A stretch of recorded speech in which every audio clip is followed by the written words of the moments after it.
안녕하십니까. 신의균의 군사TV 디펜스 브리핑입니다. 지금 우크라이나 쪽에서 정말 전쟁이 날 수도 있을 것 같습니다. 지금 러시아 군이 우크라이나 영토 내로 들어간 정황이 포착되었고, 포병용 정찰 무인기죠. 그 정찰 무인기 작전한 것을 우크라이나 군이 격추시켰습니다. 그리고 그것을 압수했습니다. 이런 여러 가지 상황, 굉장히 심각한 상황까지 흐르고 있는 소식 알려드리겠고, 그리고 일본이 이 남중국해에서 미국과 함께 강력한 대잠 훈련을 했는데 상대는 당연히 중국 해군 잠수함이겠죠. 어떤 일이 벌어지고 있는지 보겠습니다. 반세기 가까이 전수방위 원칙과 해상교통로 방어에만 집중해온 일본 해상자위대의 작전 영역이 남중국해로 확장되었습니다. 일본이 미국의 인도태평양 전략에 부합하기 위해 남중국해에서 중국 전략 원잠에 대한 헌터킬러 임무를 상정한 연합 대잠 임무를 실시했다는 소식입니다. 일본 해상자위대가 미 해군과 함께 이번 주 남중국해에서 사상 첫 대잠수함 훈련을 실시했다고 방위성이 11월 17일 밝혔습니다. 방위성은 이즈모급 헬기 항모 카가와 무라사메급 호위함 무라사메, 한 명을 공개하지 않은 해상자위대 소속의 잠수함 한 척, 오키나와에서 발진한 P-1 해상 초계기가 미 해군 이지스 구축함인 밀리우스, 그리고 P-8A 포세이돈 해상 초계기 등과 함께 연합 대잠수함 훈련을 실시했다고 밝혔습니다. 대만과 필리핀 사이의 바시 해협 인근에서 실시된 이번 훈련은 미국의 인도태평양 군사전략의 핵심인 중국 전략원잠의 태평양 진출을 막는 시나리오로 진행된 것으로 보이는데요. 높은 정숙도를 가진 일본 해상자위대의 잠수함이 가상적군 임무를 수행하고 미일 연합 대잠 전력이 이를 차단하는 형태로 훈련이 진행되었습니다. 미국은 중국이 전력 투구하고 있는 세컨드 스트라이크 전력, 즉 전략 원잠이 태평양으로 진출해 미국 전역에 대한 핵 공격 임무를 수행하는 것을 막기 위해 일본과 대만, 호주 등 우방국들과 대만 해협과 바시 해협을 중심으로 대잠 차단선을 구축하고 있는데요. 이번 훈련은 이런 미국의 인도태평양 전략을 뒷받침하기 위한 목적으로 풀이됩니다. 일본의 이 같은 행보는 인도태평양 지역 미국의 핵심 동맹으로서 역할을 제고하고 동맹 가치를 높여줄 것으로 보이는데요. 우리나라도 하루빨리 자유민주주의 가치동맹의 일원으로 서태평양과 남중국해에서 역할을 수행할 수 있기를 기대합니다. 지금 우리가 한미연합훈련 안 하고 이런 사이에 일본이 그냥 치고 들어와서 일본이 보통국가, 정상국가, 그리고 인접국, 상대국을 선제 공격할 수 있는 그런 정상국가, 평화헌법 제9조를 무력화시키는 그런 국가로 가고 있습니다. 이거 어쩌면 우리 대한민국이 한미연합훈련을 미루고 안 하고 함으로써 일본의 군사주의화를 도와주는 이런 친일 행위를 하고 있는 것은 아닐까라고 생각이 합니다. 사실 원래 이 동북아 지역에서의 미국의 이런 모든 군사훈련의 파트너는 사실은 대한민국이었죠. 특히나 우리 한국 해군이 이제 규모도 많이 커졌기 때문에 얼마든지 할 수 있는 일을 지금 일본이 대신하고 있다.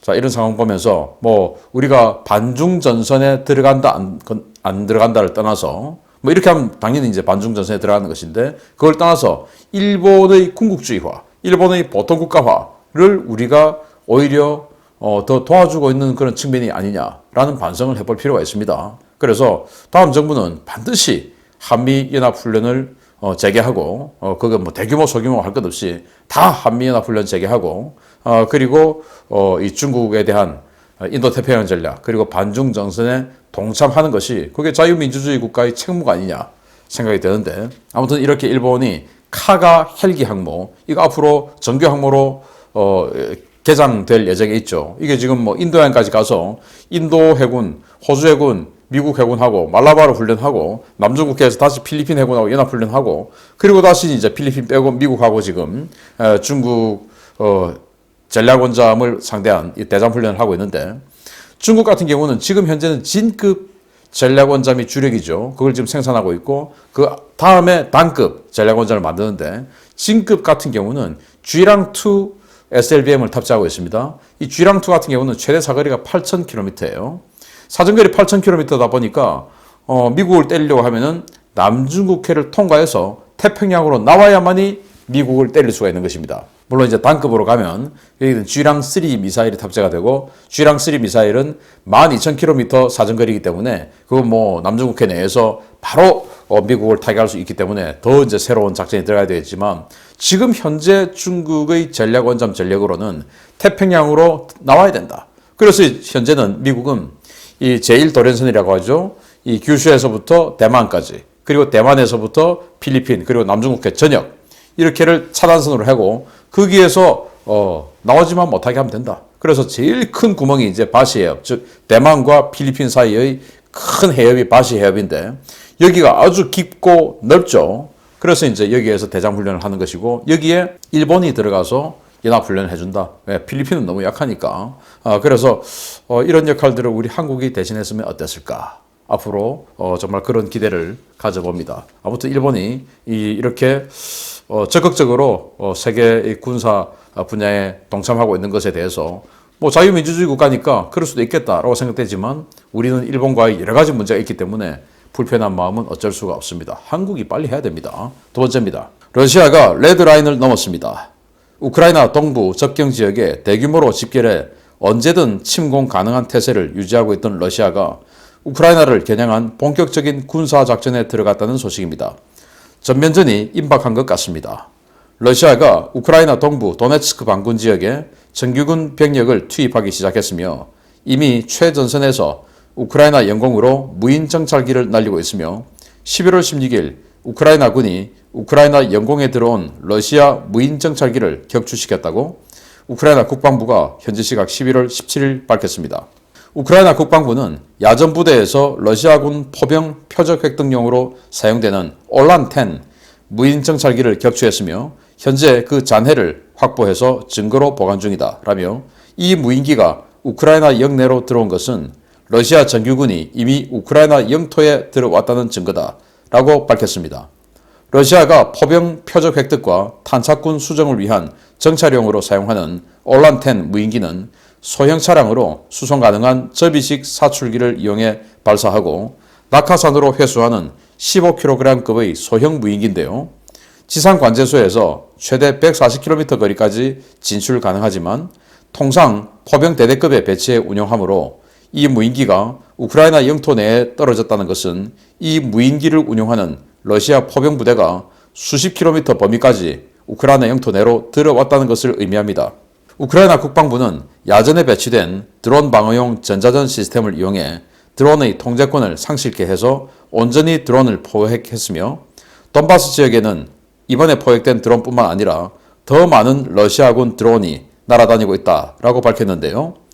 우크라이나는 이것이 우크라이나군의 혼선을 주려는 러시아의 기만전인지 아니면 실제로 대규모 포격을 위한 사전 정찰 활동인지를 분석하고 있는 것으로 전해졌습니다.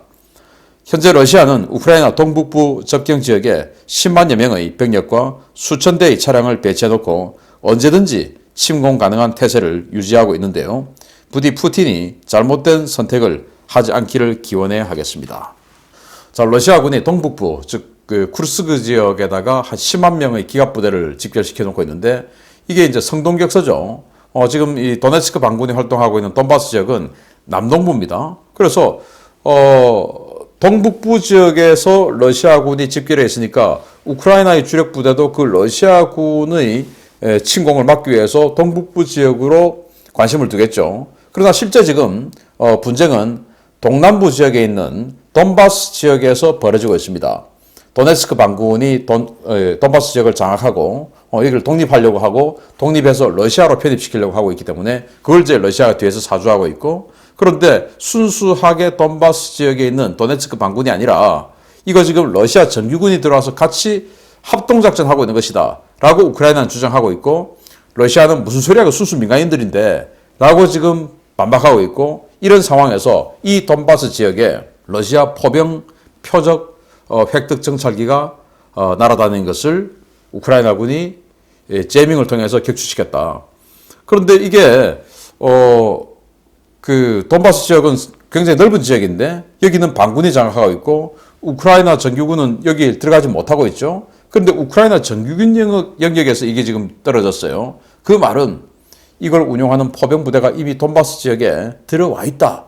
그런데 돈바스 지역은 지금 비록 반군이 장악하고 있지만 정치적으로는 우크라이나 영토죠. 그러니까 이제 이 우크라이나는 왜 니들이 지금 우리 영토에 정규군이 들어와 있냐, 이거 침략 행위 아니냐, 이제 이렇게 되는 것이고, 러시아는 그러든가 말든가, 뭐 붙어보든가, 뭐 이러고 있는 그 상황인데, 자, 이게 이제, 재밍으로 떨어져서 이렇게 되어 있습니다. 완전히 거의 뭐, 총을 맞아서 격추된 게 아니고, 재밍을 통해서 떨어졌기 때문에, 그 떨어진 것에 대한 어떤 그 뭐 부서진 것에 불과하지, 거의 뭐 완전한 완전체에 가까운 것을 지금, 획득을 했죠. 15kg이기 때문에 우리 사람보다 좀 작은 뭐 그런 거예요. 그래서 여기서 이제 포병 대대들이, 적진에 들어가서 표적이 어디 있냐, 적의 포병이 또는 적의 기갑이 어디 있냐, 보병들이 어디 있냐를 탐색하고, 그럼 어디를 먼저 때릴까? 당연히 적 포병을 먼저 때려야 되죠. 그래서 이제 사격하고, 그리고 사격이 제대로 됐냐? 그래서 이제 탄착을, 다시 뭐, 왼쪽으로 몇 밀, 오른쪽으로 몇 밀, 이렇게 이제 수정탄을 지시를 하는 이런 용도로, 사용하는 그런 무인기입니다. 우리도 포병 부대들 다 이런 거 있어야 됩니다. 그래서, 이런 걸 이제 떨어뜨렸는데, 이게 들어왔다라고 하는 것은 러시아군 포병이 152mm 자주포 같은 경우에 최대 사거리가 30km. 그러면 152mm 포병 자주포 부대가 만약에 이걸 운영했는데, 그러면 이건 뭐 정말 우크라이나 바로 인접까지 들어왔다는 것이고, 돈바스 지역으로는 쑥 들어와서 우크라이나 영역까지 완전히 들어왔다는 것이고, 만약에 방사포 부대 300mm 스멜치 방사포죠, 다련장 로켓, 그게 이제 기본탄이 70km, 그리고 사거리 연장탄이 최대 150km까지인데, 그걸 가지고 왔다 하더라도 그래도 돈바스 지역이 넓으니까 우크라이나 영토에 들어왔다라는 것을 방증하는 것이니까, 지금 이런 것들을 가지고 미국을 비롯한 국제사회가 지금 뭐 하는 거야? 라고 강력하게 제동을 걸 필요가 있지 않을까. 아무튼 전면전으로는 가지 않기를 기대합니다. 마치겠습니다. 감사합니다.